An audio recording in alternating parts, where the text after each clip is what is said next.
So welcome back guys ये हमारी second video होने वाली है Q&A सेशन की। और इससे जो पहली वीडियो थी उसमें मैंने आधे कमेंट्स का आंसर कर दिया था। जो बाकी के बचे हुए कमेंट्स थे उनका आंसर मैं इस वीडियो में करने वाला हूं। और ये मैं उन्हीं कमेंट्स का आंसर कर रहा हूं जो मेरी उस वीडियो पे आए थे, जिसका थंबनेल आपको ये स्क्रीन पे दिख रहा है, जिसका नाम था प्लीज़ आंसर माई कमेंट।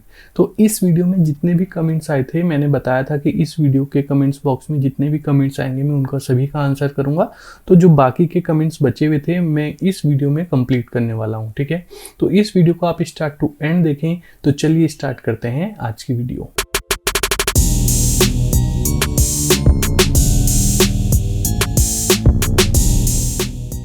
तो आज का जो पहला कमेंट है वो है हेमंत सिंह का, और ये बोल रहे हैं sir I want to pursue UI UX designer but I also want to learn a graphic designing principle, so is it helpful to me in UI UX to whether I learn in principle of design or is it completely different।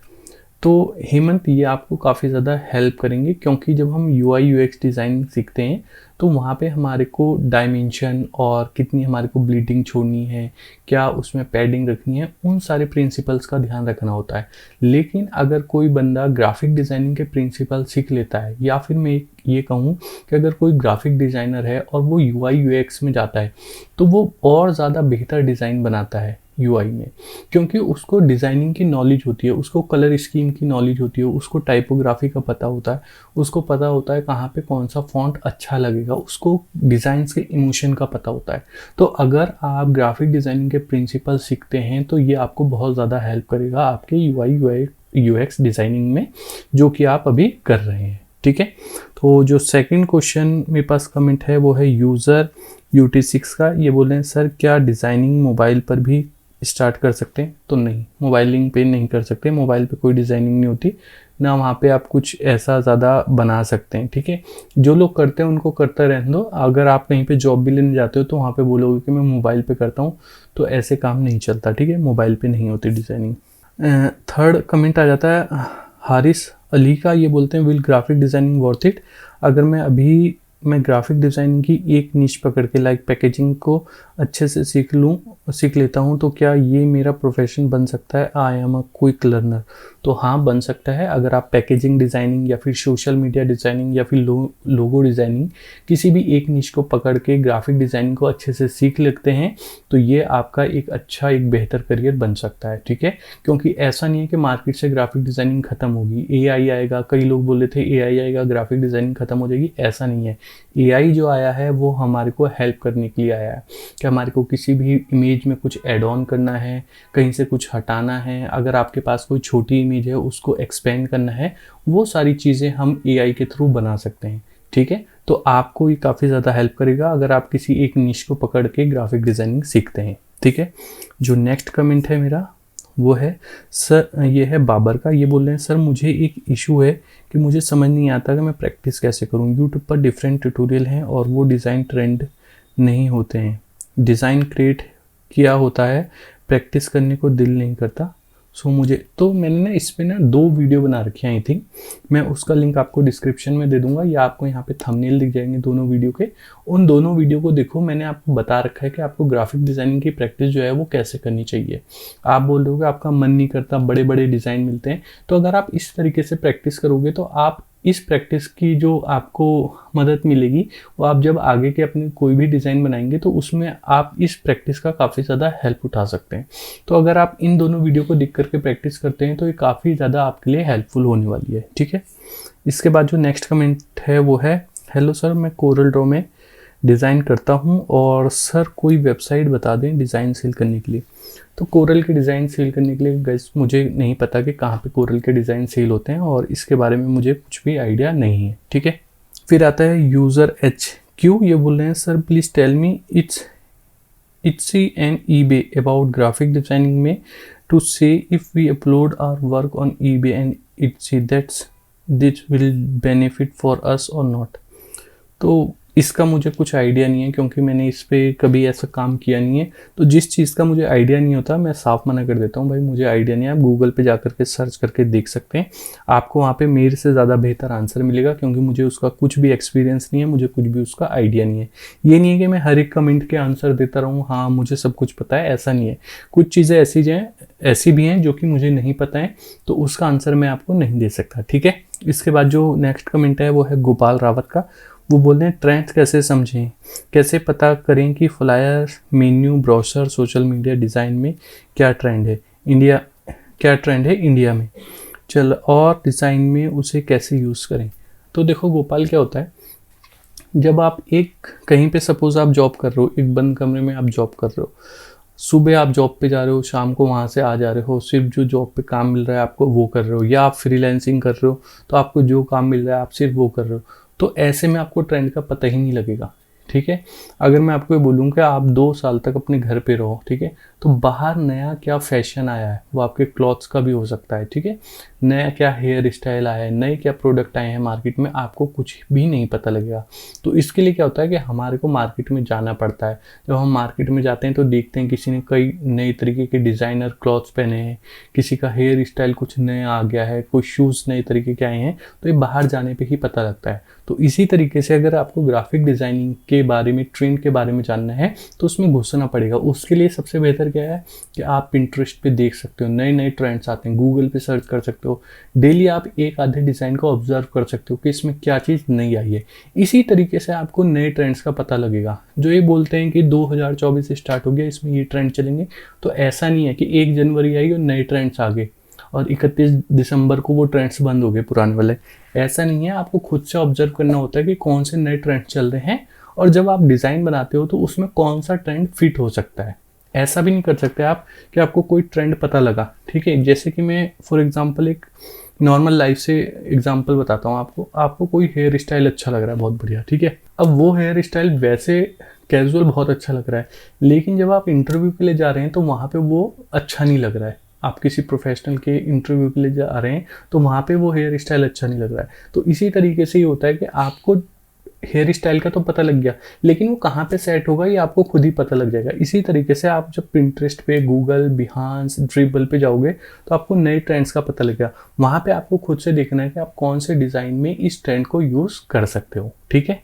इसके बाद जो next comment है वो है सईद कुर्रम का, और ये बोल रहे हैं भाई ग्राफिक डिज़ाइनिंग के लिए पीसी या लैपटॉप की कॉन्फ़िगरेशन क्या होनी चाहिए, ठीक है। इसके लिए मैंने लैपटॉप के लिए एक वीडियो बना रखी है। मैं मैकबुक प्रो यूज़ करता हूँ, काफ़ी अच्छा है ये ग्राफिक डिज़ाइनिंग के लिए। बस इसमें जो एक चीज़ है वो ये है, इसकी स्क्रीन काफ़ी छोटी है, तो वीडियो एडिटिंग में काफ़ी प्रॉब्लम करता है, लेकिन ग्राफिक डिज़ाइनिंग के लिए बहुत ही बढ़िया है। अगर हम इसमें कोई भी पोस्टर, डिज़ाइन, सोशल मीडिया बनाते हैं तो इसकी कलर एक्यूरेसी बहुत अच्छी है, डिस्प्ले बहुत बढ़िया है इसकी। तो ये मुझे सबसे बेस्ट लगता है मैकबुक प्रो, ठीक है। इसके अलावा अगर आप सस्ते में जाना चाहते हैं तो आप आसूस खरीद सकते हैं, वो काफ़ी हैवी ड्यूटी होता है लैपटॉप और काफ़ी अच्छे से यूज़ भी कर सकते हैं, ठीक है। सिस्टम की कॉन्फ़िगरेशन के लिए तो आपको सिंपली फोटोशॉप, इलस्ट्रेटर चलाने हो तो आप i9 ले सकते हैं, उसके साथ जो भी कॉन्फ़िगरेशन जाती है उसको आप यूज़ कर सकते हैं, ठीक है। इसके बाद जो नेक्स्ट मेरे पास कमेंट है वो है यूज़र G7 का, और ये बोल रहे हैं सर 10th के बाद मैं ग्राफिक डिज़ाइनिंग चाहता हूँ, क्या वे है। तो इस पे भी मैंने वीडियो बना रखी है कि first step as a graphic designer, जिसका थंबनेल आपको यहाँ पे दिख जाएगा और लिंक भी मैं आपको डिस्क्रिप्शन में दे दूंगा, ठीक है। तो आप 10वीं के बाद, 10th के बाद अपनी ग्राफिक डिज़ाइनिंग स्टार्ट कर सकते हैं, ठीक है। लेकिन मैं आपको ये सजेस्ट करूँगा कि आपको ग्राफिक डिज़ाइनिंग के साथ साथ प्राइवेट में ही अपनी एजुकेशन कंप्लीट करोगे तो वो ज़्यादा बेहतर होगा आपके लिए। आप प्राइवेट से 11th 12th और ग्रेजुएशन कंप्लीट करो, साथ ही साथ में आप अपनी क्या करो, ग्राफिक डिज़ाइनिंग भी करते रहो और साथ में उससे जॉब भी करते रहो, ठीक है। तो इस तरीके से आप करोगे तो आपके लिए ज़्यादा अच्छा होगा। अब इसके बाद जो नेक्स्ट कमेंट है वो है वेब मूवी का, ठीक है। और इन्होंने बहुत सारे कमेंट भेजे हुए हैं। ये वो एक ही कमेंट को काफ़ी बार इन्होंने कमेंट किया। ये बोल रहे हैं वेब मूवी सर मेरा बजट कम है, क्या मैं एक gaming laptop Asus tough F15 ले सकता हूँ, ग्राफिक डिज़ाइनिंग के लिए बेस्ट है क्या। मैं ग्राफिक डिज़ाइनिंग में वीक हूँ तो मुझे बस इम्प्रूव करना है, स्किल अगर नहीं होती है तो मैं फिर इस लैपटॉप में टैली कोर्स कर लूँगा। तो अगर आपको ग्राफिक डिज़ाइनिंग आती है, आपको इम्प्रूव करना है, तो आसूस, जैसे मैंने पहले भी बताया, आसूस एक बहुत ही अच्छा लैपटॉप है और एक बहुत ही अच्छी कंपनी है ग्राफिक डिज़ाइनर्स के लिए। ये थोड़ा बजट फ्रेंडली भी है और इसके जो लैपटॉप होते हैं काफ़ी हैवी ड्यूटी होते हैं। अगर हम इसमें पूरे दिन भी काम करते रहें, थोड़े हैवी होते हैं तो ये हीट अप नहीं होते उतने। तो ये क्या है कि इसमें आप अच्छे से ग्राफिक डिज़ाइनिंग, वीडियो एडिटिंग दोनों कर सकते हैं। और आप बोल रहे हैं कि अगर मेरे को इसमें लगता है कि मैं फिर उसके बाद में टैली कर लूँगा, अगर ग्राफिक डिज़ाइनिंग में कुछ नहीं हुआ तो अपना फोकस पहले एक कर लो। आप अगर ग्राफिक डिज़ाइनिंग में बेहतर करोगे तो आपको इसमें ही जॉब मिल जाएगी, आप इसमें ही सक्सेस हो जाओगे, ठीक है। तो इस तरीके से आप आसूस TUF15 बता रहे हैं, ये आप ले सकते हैं, काफ़ी अच्छा लैपटॉप है, ठीक है।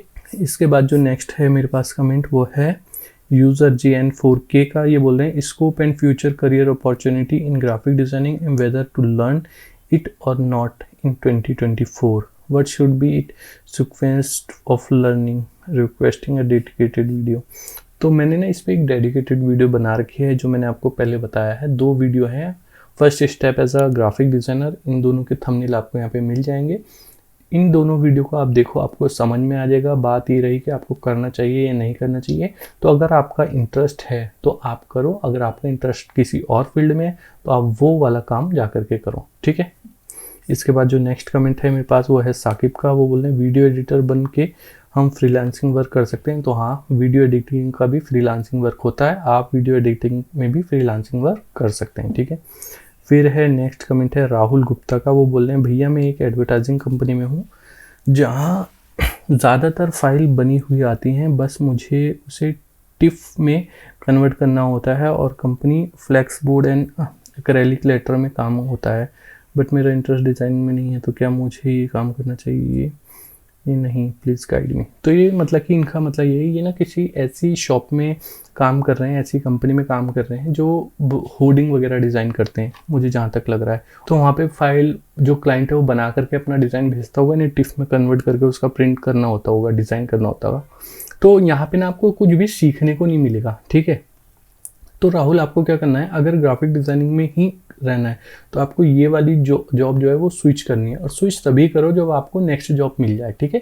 पहले नेक्स्ट जॉब पे इंटरव्यू करो, वहाँ पे आपका सिलेक्शन हो जाए, उसके बाद यहाँ पे इनको बता करके रिज़ाइन डाल के तब स्विच करो। ऐसा ना करो कि आपको दूसरी जॉब मिली नहीं, आपने पहले यहाँ से स्विच कर दिया। पहले दूसरी जॉब ढूंढो ग्राफिक डिज़ाइनिंग में जहाँ पे आपको ग्राफिक डिज़ाइनिंग करने को मिले, एक्चुअली डिज़ाइन बनाने को मिले।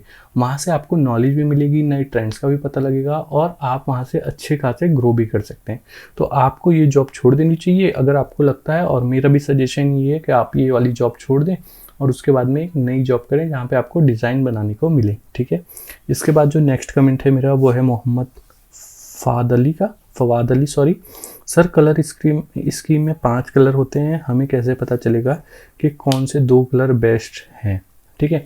तो जब आप किसी का डिज़ाइन बनाते हो तो वहाँ पे जो भी हम कलर यूज़ करते हैं वो या तो प्रोडक्ट से हम लोग उठाते हैं, जिस टाइप का प्रोडक्ट पड़ रहा है, ठीक है।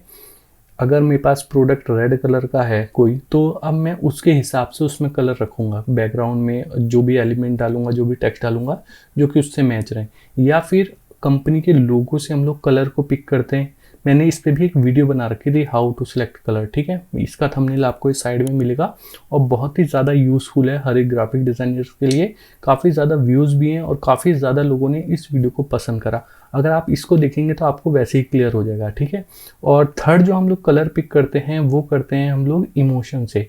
वो जो हम डिज़ाइन बना रहे हैं वो किसके लिए बना रहे हैं, फीमेल, मेल, बच्चों के लिए, बूढ़ों के लिए, किसके लिए बना रहे हैं, कौन सी सोसाइटी के लिए बना रहे हैं। तो उस तरीके से हम लोग कलर पिक करते हैं। तो किसी भी डिज़ाइन में जो हम कलर पिक करते हैं वो मेजरली इन्हीं 3 तरीक़ों से करते हैं, या तो उसके लोगो से, या फिर प्रोडक्ट से, या फिर उस डिज़ाइन के इमोशन से, ठीक है। इस तरीके से हम लोग कलर पिक करते हैं। अगर आप विंटर का बना रहे हैं तो विंटर में हम लोग देखते हैं वाइट, हल्का सा ब्लू टोन में हम लोग डिज़ाइन की थीम रखते हैं। समर का बना रहे हैं तो हल्का सा हम लोग रेडिश ऑरेंज टाइप का डिज़ाइन में कलर थीम रखते हैं। तो इस तरीके से उस डिज़ाइन के इमोशन को पकड़ के हम लोग कलर्स को पिक करते हैं। अब इसके बाद जो नेक्स्ट कमेंट है वो है राजू गुप्ता का।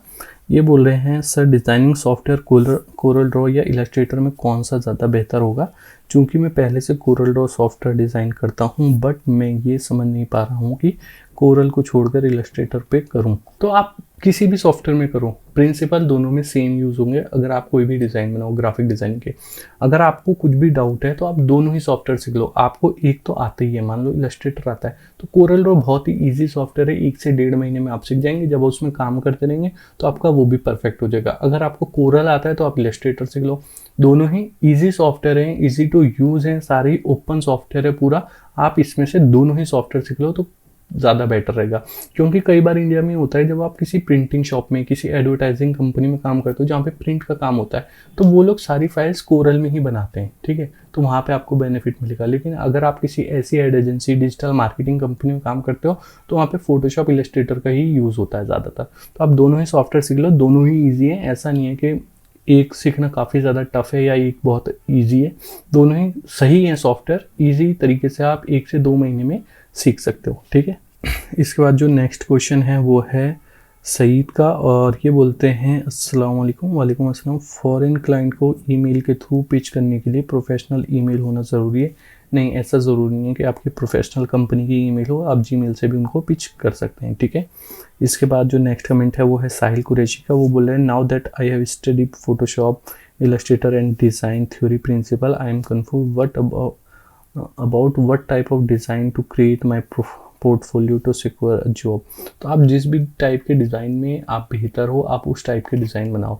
लेकिन अगर आपको एक पोर्टफोलियो बनाना है तो मैं आपको बताऊं कि उसमें ना कुछ ऐसे बनाओ जैसे कि कुछ ब्रांडिंग से रिलेटेड हो, जहाँ पे आपने एक नया लोगो बनाया, उस लोगो से रिलेटेड आपने उसकी पूरी ब्रांडिंग करी, visiting card, letter head, packaging, T shirt design, cap design, उसकी सब कुछ करा।